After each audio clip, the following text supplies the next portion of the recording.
Pertama-tama gue nggak anti sosmed, gue nggak menentang kehadiran sosmed di hidup kita seolah-olah sosmed itu sengeri virus corona yang umat manusia harus hindari demi keberlangsungan hidupnya. Menurut gue sosmed adalah alat yang amazing, yang pada niat awalnya dibuat sama seorang nerd bernama Mark Zuckerberg di kamar asramanya, buat ngebantu kita connect sama orang lain tanpa perlu khawatir lagi soal jarak. Dari sisi bisnis, sosmed juga efektif buat ngejangkau customer, buat mempengaruhi orang supaya beli produk yang suatu brand tawarin. Gue pribadi pun pakai sosmed, tapi sekedar sebagai alat buat menyampaikan pesan, yang gue pikir bakal ngebantu para cowok seumuran atau di bawah gue untuk ngembangin diri.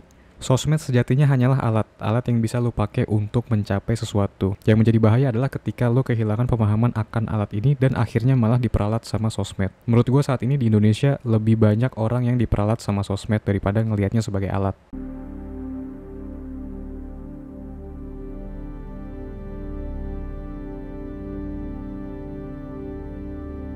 Jadi klaim gue di video kali ini adalah sosial media membuat lo jadi semakin antisosial. Dan gue akan ngebahas 5 fakta yang menurut gue memperkuat klaim tersebut. Kelimanya adalah interaksi real life lebih sulit dibanding interaksi sosmed. Like, comment, DM, mention itu menipu otak. Sosmed ngebuat lo jadi orang yang narsistik. Sosmed membangkitkan perasaan iri dan dengki atau envy. Sosmed menjauhkan yang dekat. Kita mulai dari yang pertama dulu. Interaksi di real life lebih sulit dibanding interaksi di sosmed.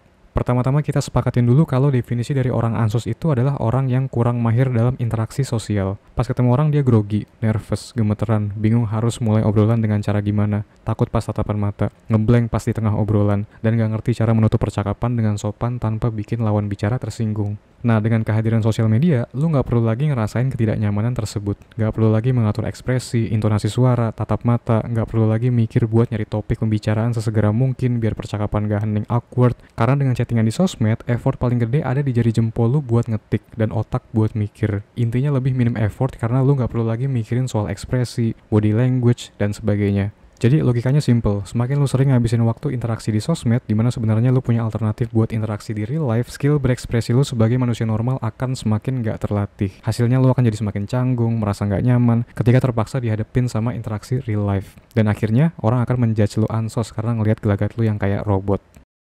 Like, comment, DM, mention, itu menipu otak. Yang kedua ini berhubungan sama sensasi feeling good yang kita dapetin dari dopamin efek dari interaksi sosial sama manusia lainnya. Kenapa rasanya itu nikmat connect sama orang lain? Karena kita nggak bisa hidup sendiri. Karena dengan hidup berdampingan sama orang lain akan ningkatin chance kita buat survive. Dopamin ngasih reward feeling good di sini karena bagus buat keberlangsungan hidup kita ke depannya. Nah sekarang masalahnya fitur like, comment, DM, mention dari sosmed itu ngasih lu perasaan feeling good yang serupa seperti halnya lu dapat afirmasi atau pujian di real life. Otak lu menganggap kebutuhan buat menjalin hubungan sama orang lain udah terpenuhi.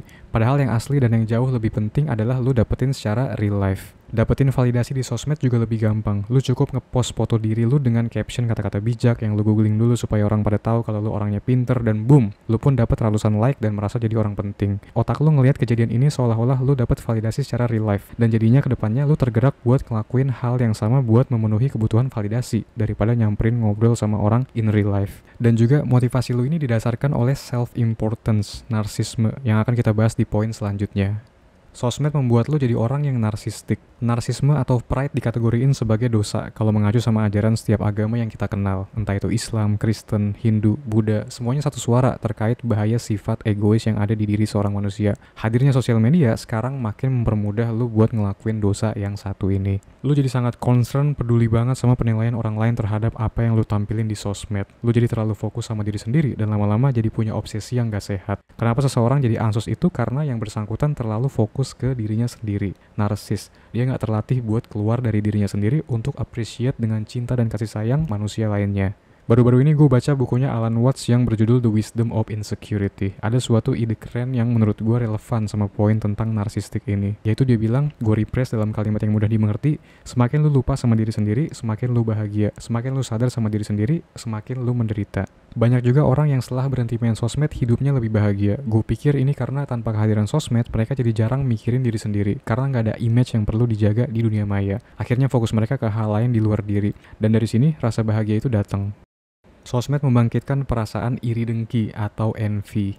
Yang ini cukup lawak menurut gue. Udah jadi rahasia umum kalau sosmed kebanyakan dipakai buat ajang pamer. Tapi orang berusaha menutupi niat ini serapih mungkin dan nyembunyiinnya atas nama kebebasan berekspresi. Contoh gampangnya, hati lu jadi panas pas ngelihat postingan temen lu yang achieve sesuatu misalnya. Lu komen di postingannya ngucapin selamat, keren. Tapi di dalam lubuk hati lu envy karena lu ngelihat dia derajatnya lebih tinggi dari lu. Lu jadi kesel, bete, bad mood, dan terburuknya bukannya termotivasi malah terdemotivasi karena meratapi betapa nggak gunanya diri lu.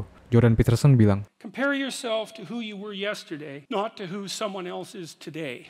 nah jadi gara-gara lu keseringan merendahkan value diri sendiri akibat terpancing postingan temen yang niat sebenarnya emang buat pamer, lu jadi penyendiri, insecurean, dan akhirnya ansos. Menjauhkan yang dekat. Ini yang paling miris menurut gue. Pemandangan dua orang duduk hadap-hadapan tapi keduanya sibuk sama HP masing-masing, bahkan gak ngobrol sama sekali sampai berjam-jam. Itu pasti ada, entah lo ngeliat di kafe, restoran, atau di mall. Kadang gue tanpa sengaja lewat dan terpampang sama apa yang lagi mereka lihat di HP masing-masing. Dan seperti yang udah lo tebak, mereka scrolling sosmed tanpa henti dengan ekspresi datar.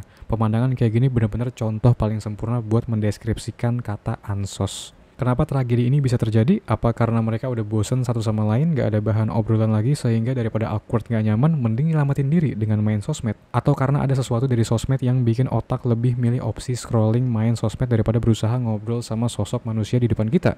Yang pasti dari ngelihat pemandangan ini semakin hari semakin sering, umat manusia menurut gua kedepannya akan jadi semakin ansos. Kesimpulan, sosial media adalah pedang bermata dua. Bisa bermanfaat banget buat lo atau sebaliknya, menjadi malapetaka yang ngebikin lo jadi less human.